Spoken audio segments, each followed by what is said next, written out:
Olá, neste vídeo vamos falar um pouco das contribuições de Jim Collins em relação ao tema estratégias empresariais.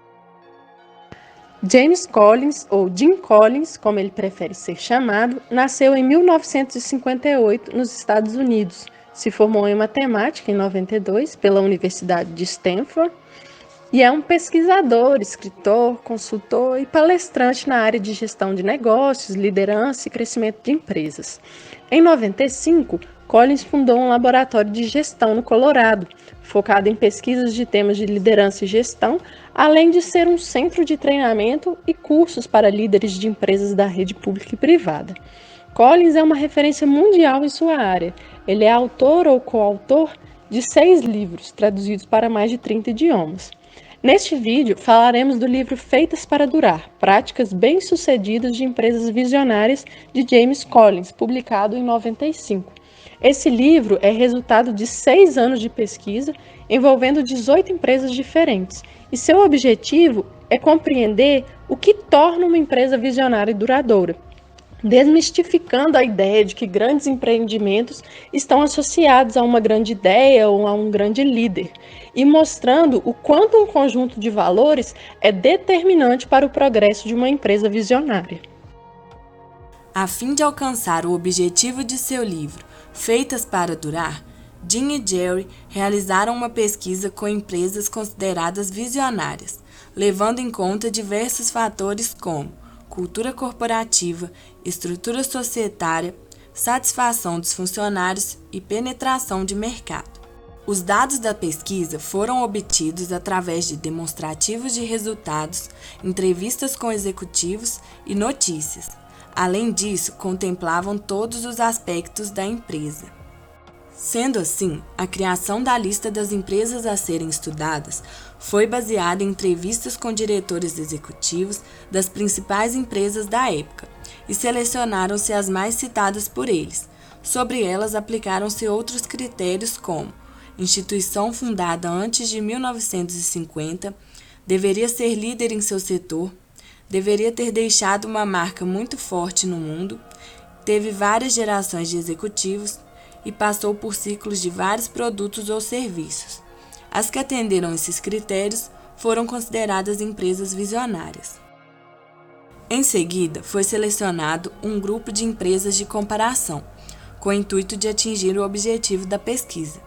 Os critérios para definir quais empresas fariam parte do grupo de comparação foram ter sido fundada na mesma época que as visionárias, possuírem produtos e mercados semelhantes aos das visionárias na época de sua fundação, ter sido menos mencionada na entrevista com os diretores executivos e não ser uma empresa com fraco desempenho.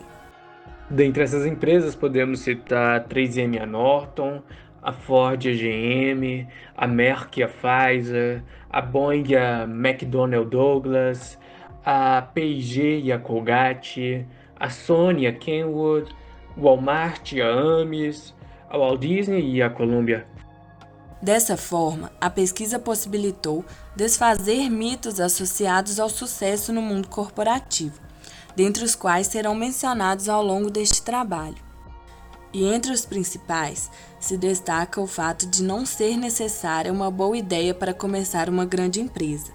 Na verdade, poucas das empresas visionárias começaram com uma grande ideia, sendo que algumas começaram com ideias ruins ou sem ideias específicas. Ademais, as empresas visionárias não têm visão limitadora do que é possível. Elas acreditam que podem perseguir múltiplos objetivos ao mesmo tempo e não apenas focar em um. Dessa forma, experimentam, acertam, erram e aprendem com suas falhas, sempre se comprometendo com metas audaciosas a fim de estimular o progresso.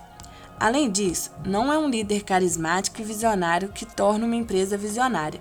Grandes empresas não se concentram em seus líderes, e sim em construir organizações que geram grandes ideias e novos líderes constantemente.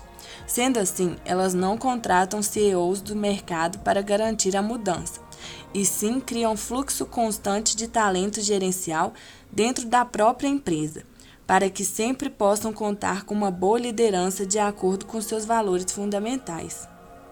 Também vale lembrar que as empresas visionárias não existem para maximizar seus lucros. Elas se preocupam primeiro com seus valores fundamentais, já os lucros são vistos como consequência disso. Além disso, não existe um conjunto fundamental de valores para se tornar uma empresa visionária. Cada empresa tem seus próprios valores.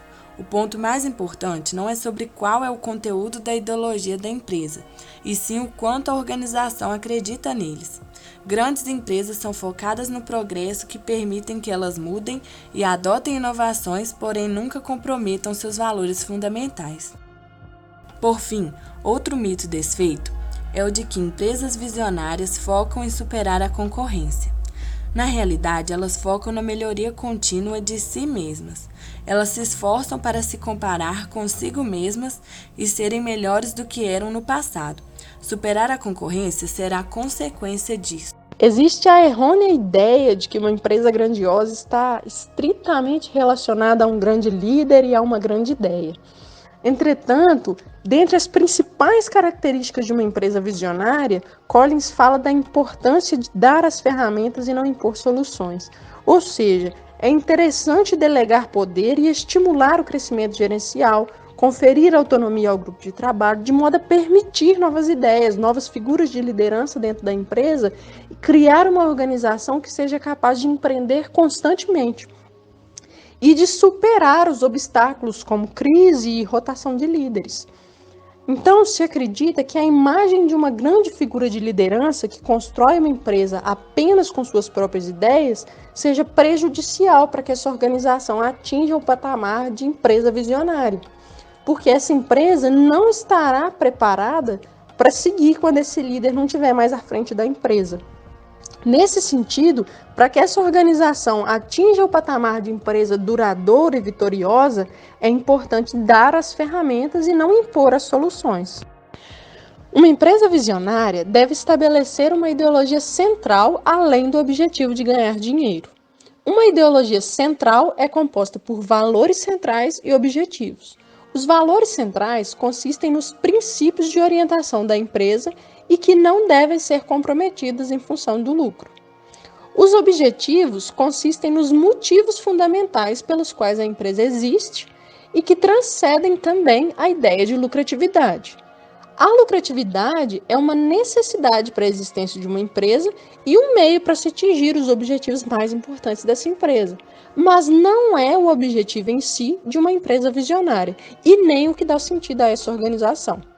Pode-se fazer uma analogia com a importância do oxigênio para o ser humano. O oxigênio é necessário e essencial para a vida, mas não é o que dá sentido para a vida humana. Collins diz não existir uma ideologia específica para que uma empresa seja visionária, e que o mais importante da ideologia é sua autenticidade e a coerência da empresa em relação a essa ideologia, de modo a orientar e inspirar as pessoas que trabalham na empresa de forma duradoura. Vale lembrar que para uma empresa ser visionária, além de preservar o núcleo, ou seja, preservar sua ideologia, ela também deve estimular o progresso, isto é, promover mudanças.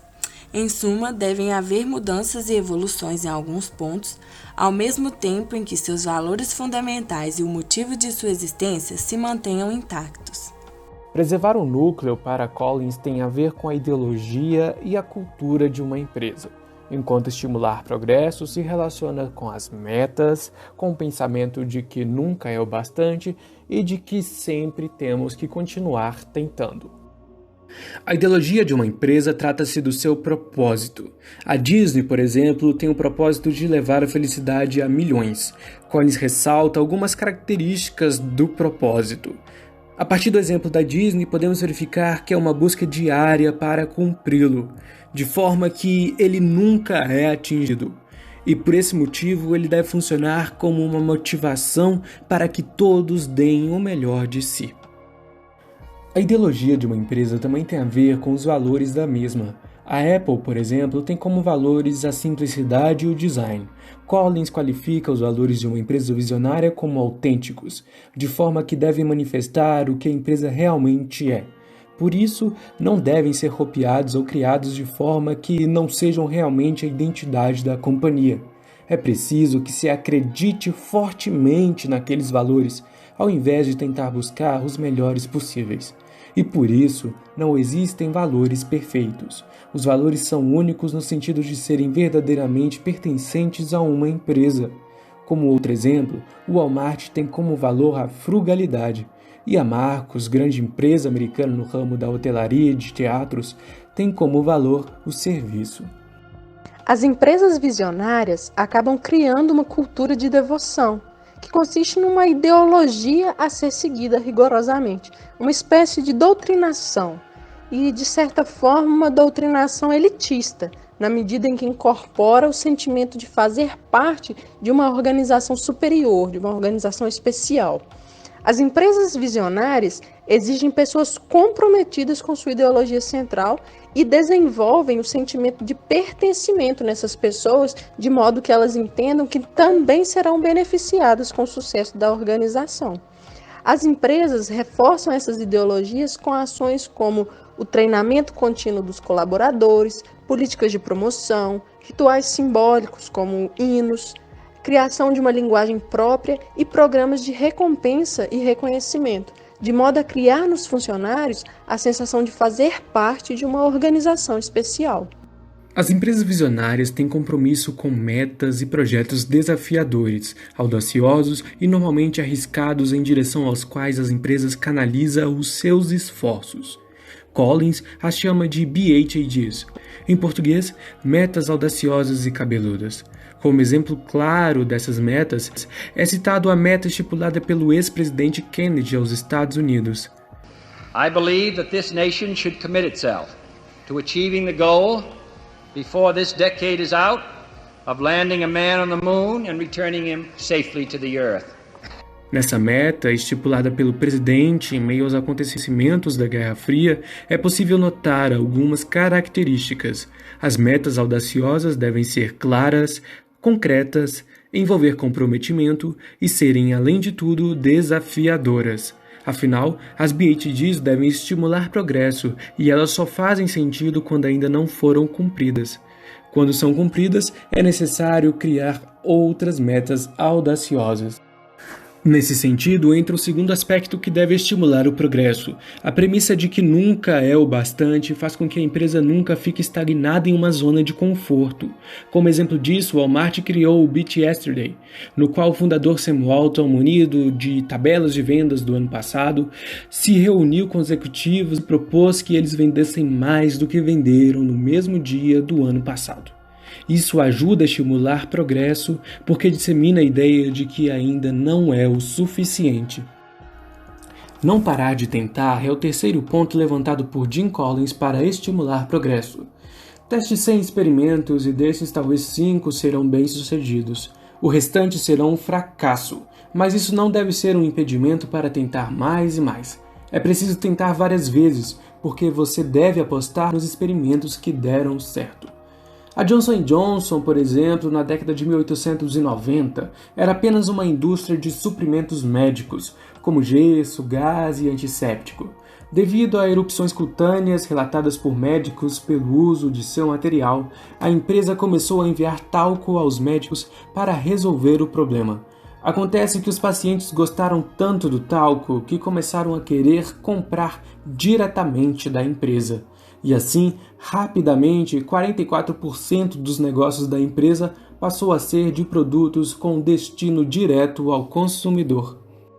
Collins diz que uma empresa visionária deve ter processos de desenvolvimento da gerência e planejar a sucessão para garantir uma transição tranquila de uma geração para outra. E o ponto crucial é desenvolver e promover a capacidade de liderança nas pessoas de dentro da empresa, que sejam fortemente capazes de estimular as mudanças e de conduzir ao progresso, preservando as ideologias da organização. Essa ideia cabe tanto para cargos de gerência quanto para a diretoria executiva. Assim, uma empresa visionária deve estimular as pessoas a desenvolverem suas habilidades dentro da empresa, de forma a incentivar a permanência desses colaboradores na empresa e desenvolver líderes para garantir transições tranquilas. Por fim, em seu livro, Collins e Burroughs esperam que o leitor leve 4 conceitos chaves consigo. Dê as ferramentas, não imponha soluções. Adote a genialidade do E. Preserve o núcleo e estimule o progresso. Busque um alinhamento consistente. O intuito final desse trabalho é verificar a aplicação das propostas de Collins na atual situação das empresas brasileiras. Com base em pesquisas, concluiu-se que somente o Grupo Pão de Açúcar implementou a metodologia do consultor americano fielmente em 2010 até os dias de hoje. As demais empresas privadas brasileiras não utilizam toda a consultoria de Collins por alguns motivos como optar pelo modelo tradicional de gestão e a falta de conhecimento dos modelos atuais de administração e sua aplicação. Dessa forma, quando a diretoria voltou das palestras de Collins, fizeram alterações radicais no grupo de executivos, seguindo uma das recomendações de Collins. Sendo assim, é possível notar a resposta positiva do uso da consultoria de Collins até os dias de hoje na empresa Pão de Açúcar. De acordo com o ranking IBEVAR FIA 2020, o Grupo Pão de Açúcar ocupa o segundo lugar entre a lista de maiores empresas do varejo por faturamento em 2020, sendo que, em 2016, a empresa ocupava o cargo de maior varejista do Brasil pelo 6º ano consecutivo.